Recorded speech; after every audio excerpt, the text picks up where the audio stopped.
যখন কোনো বান্দা সূরা ফাতিহার একটা করে আয়াত বলে আলহামদুলিল্লাহি রাব্বিল আলামিন, সঙ্গে সঙ্গে আল্লাহ জবাব দিয়ে বলেন হামিদানি আবদি, বান্দা তুই আমার প্রশংসা করলি।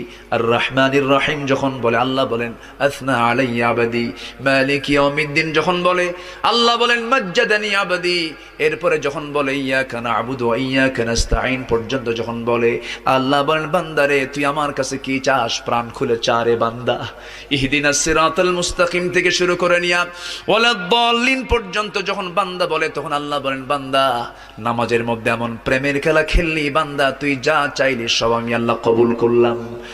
ওই বান্দা যখন রুকুতে যায় আল্লাহ তখন অস্থির হন। ওই বান্দা যখন সিজদায় যাওয়ার জন্য প্রস্তুতি নাই, সমস্ত ফেরেশতাকে ডাক দিয়ে বলেন ও ফেরেশতারা, এই বান্দাগুলো আমাকে দেখলো না, রাসূলকে দেখলো না, কোরআনকে দেখে হাদিসকে বিশ্বাস করে আমাকে খুশি করার জন্য তার সবচেয়ে